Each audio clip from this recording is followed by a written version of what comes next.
Hi and welcome back to Starting with Sheep. In this video we're going to discuss how to best use your land with your sheep. Rule of thumb is 4 sheep per acre, but that might not suit everybody. I say I've got 20 breeding ewes and 15 acres. Now that's plenty in the summer, but I'm about at my maximum for the winter. You have to think about what grass they're going to have all the year round and not just the summer. However many sheep that you keep and whatever acreage you've got, it's always worth splitting up your land. This is for various reasons. A, you get a high worm burden if they're on the same piece of ground the whole time.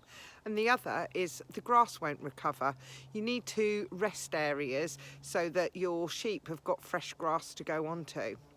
If you're going to be breeding sheep, you're going to need to consider the different enclosures you're going to want for each groups of sheep. Now, if you're buying in a ram, you're going to need an area for him to go. Now, if you have a ram on its own, he's not going to be very happy. So what I did when I first started was I bought a wether lamb. Again, that's a castrated male, to live with him and keep him company. They don't tend to fight because the wether has no testosterone, so he tends to live quite happily with a ram. The other enclosures you're going to need is for your ewes, and then when you lamb, you're going to have the lambs in with the ewes. But when you come to wean them, you're going to need an area where you can separate the ewes from the lambs. Ideally, they need to be separated for a good 6 weeks, and then they can actually go back together. So do consider the amount of enclosures you're going to need, because on top of that, you're going to need enclosures that you can rest at the same time.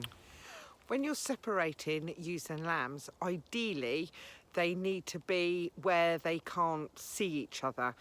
Now, that's not always possible, but I would certainly recommend that you don't just put them in the field next to each other, because they can see each other through the fences, and you'll have lambs trying to get through fences and ewes getting distressed at seeing their lambs the other side of the fence. So if you've got like an acreage where you've just split it with stock fencing, it's always worth putting the ewes and the lambs with a field in between them, or an enclosure. When you're fencing your enclosures, you've got a couple of options. You've got stock fencing with fence posts, which is ideal.